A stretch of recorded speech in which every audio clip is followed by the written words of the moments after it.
Alright, so let's continue this preview that's setting the view count records on my channel already. So let's continue with it. ABC. First we got Back in the Game. Premise: Terry Gannon, a former college softball player, now a single mom who's had a rough patch. Ew. Probably should get that treated. Moves in with her ex-ball player father, causing major adjustments for both, along with Terry's son. So pretty much, this is a spot-on rip-off of the Bad News Bears, and it's very obvious. James Caan is doing his best old man who's tired of the world and probably is going to give some kids some beer. Or take him to Hooters if you're into remakes. And it has Maggie Lawson from Psych. She actually looks kind of like a younger Alicia Silverstone. And I don't think she's pretty enough to save this show. It looks like a train wreck. I don't know what they do in the off season. It's all structured around baseball or softball. That's kind of unclear. And yeah, they play ball with a bunch of kids. She has a misfit son. James Caan's an old bastard. We've seen it, we got it. I really wish James Caan would just clean up and play a nice mafia role in a suit. I mean, that's where I like to see him. He has this really weird beard. Really strange beard. Going on with ABC, Betrayal. After a chance meeting, photographer Sarah Hadley becomes involved in an affair with the lawyer for a powerful family. Sarah's new love soon becomes the lead defense counsel in a murder case opposite Sarah's husband, who's leading the prosecution. Oh my. It's another one-word drama from ABC. This seems like revenge. Maybe with less killing, I don't know. It's kind of lame. I'm not going to watch it. Yeah. That baseball show, this show, they're pure crap.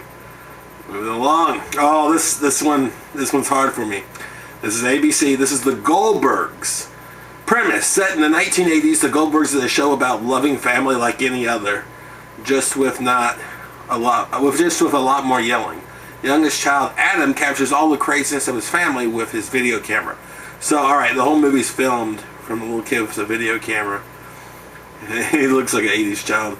And it has high probability of being corny and canceled. This stars Jeff Garlin and Wendy McClendon Covey, who I know best from Reno 911, but she was also in Bridesmaids. And it also has, what's that guy? Is it George Siegel? I just know him from, I want to say News Radio. What's that show with David Spade that lasted for a while? He was the editor and he was the chief of Blush magazine, the fictional magazine. It's not going to come to me. I've had a hard day's work. Now I'm going to stop chasing him. Anyway, I remember they came out with that 80s show, and I actually really got into that and enjoyed it. And I think the 80s are really a fun decade to explore in this kind of fashion. But a lot of shows fail to tap into the nostalgia that's already there. And they may have like references, but not in a deep way. It's hard. Mainly, you gotta tap into that music.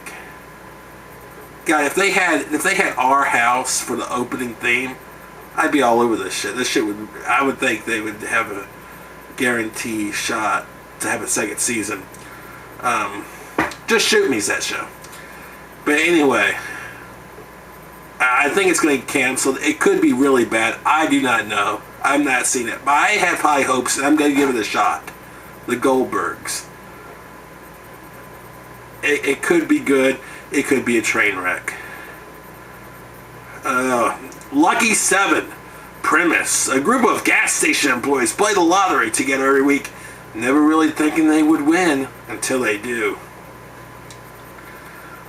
This looks like it's going to be like the opposite of like most shows or movies, how you want a movie to play out. In the movie, you want the very end to be some kind of happiness for the protagonist. at reaching a certain goal. And this seems like it's going to start off with that payoff right at the first, and then people coming out of the woodwork trying to kill these people off or blackmail them, or kill and blackmail them into giving away their millions to them. So that makes me sad. It makes me sad. I don't want to see that. I'm going to probably skip this. It's from the makers of ER and Detroit 187, and Steven Spielberg's attached, and he used his real name. Still, probably gonna give this one a pass because it's just gonna make me sad. Once upon a time in Wonderland, in Victorian England, the young and beautiful Alice tells a tale of strange new land that exists on the other side of a rabbit hole. Surely this troubled girl must be insane, and her doctors aim to cure her with treatment that'll make her forget everything. Alice seems ready to put it all behind her, especially the painful memory of the genie she fell in love with and lost forever. But deep down, Alice knows this world is real. Ooh, it's going to have John Lithgow in it, playing a character named Dexter. Oh, no, he's from Dexter. They made his list. They listed one of his past shows as Dexter, which is stupid. I mean, dude, Third Rock from the Sun, do Footloose. Dexter, really? Is that what he's known for? No. He's the voice of the White Rabbit.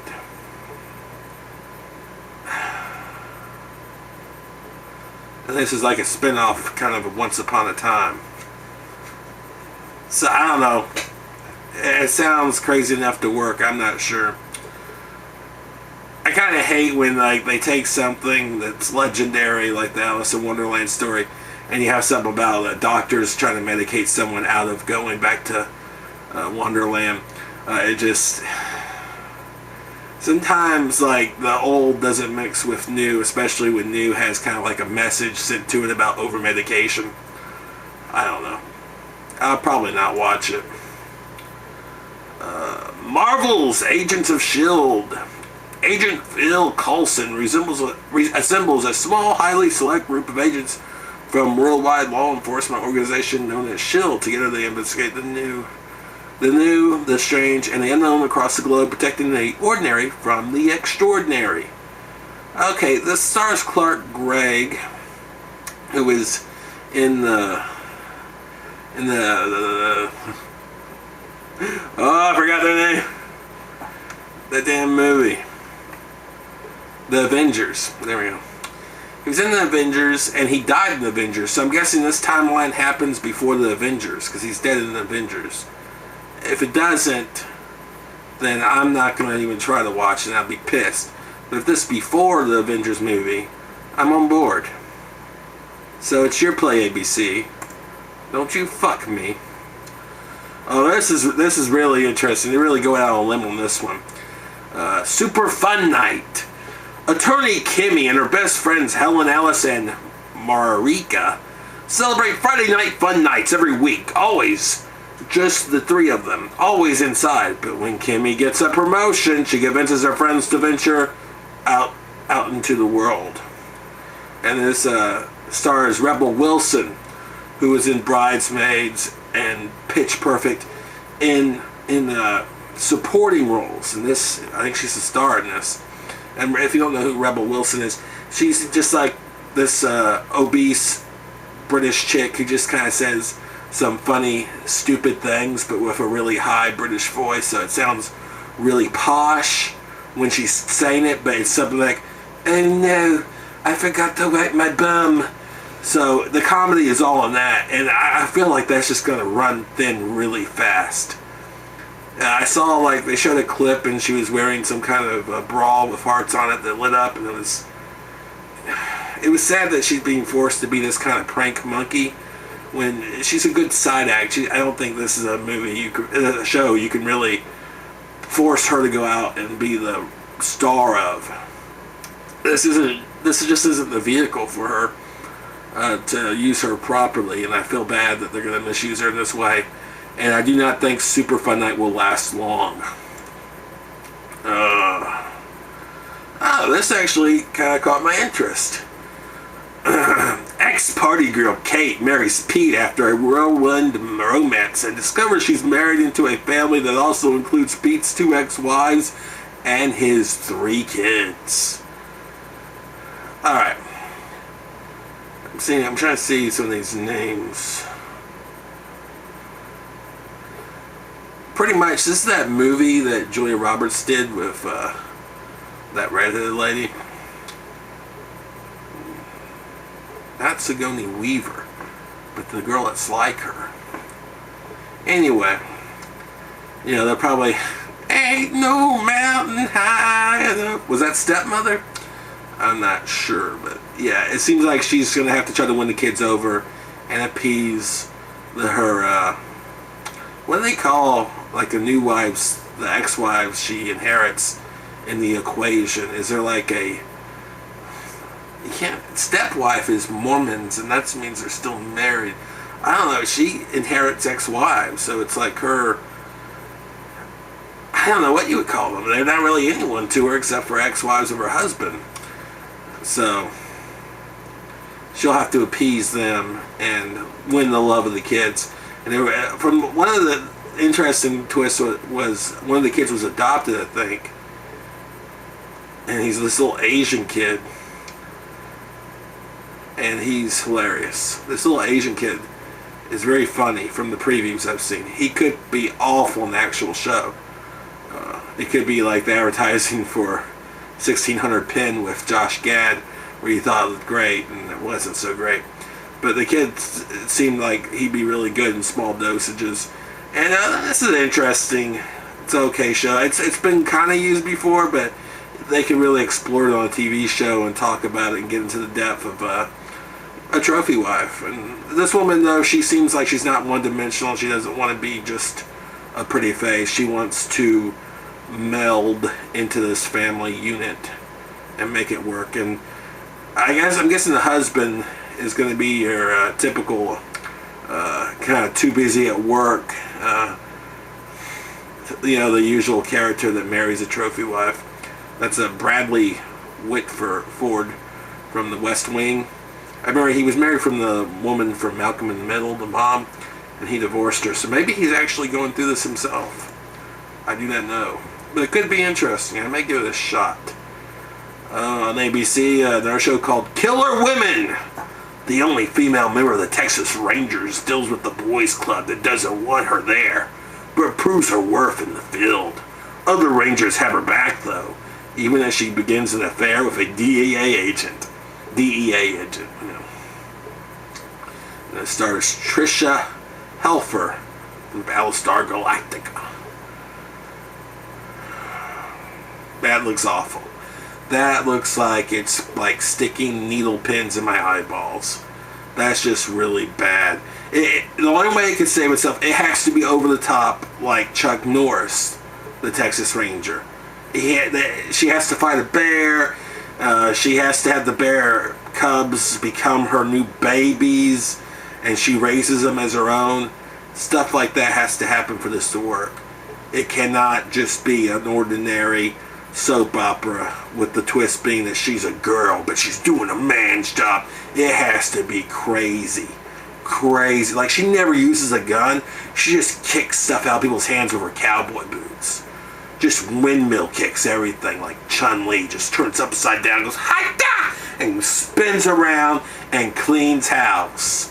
And just bad guys are turned into the police with snail trails all over the faces. They're like, what happened to you? Looks like you got slimed by a girl. And everyone chuckles at the end, and credits roll. And credits are like really fast. They use as much time on screen as they can and just have the credits roll up, in 5 seconds. So yeah. Also on ABC, just looking at the promotional poster, this looks boring. Mind Games. 2 brothers, one an expert in the psychology of human behavior and the other a con artist coming off a prison term, form a unique agency that uses the science of motivation and manipulation to get clients what they want. Mind Games. Fuck you. Oh, it has Steve Zahn. I feel sorry for Steve Zahn. Oh my God, Christian Slater. Yikes. It's not good. Oh my God. ABC has a show called Mixology. 10 single people looking for love in a bar. Their stories all unfold over the course of a single night. Fuck you. Fuck you, ABC. Fuck you. Who wrote this shit? Anyone could write this shit. It's been done.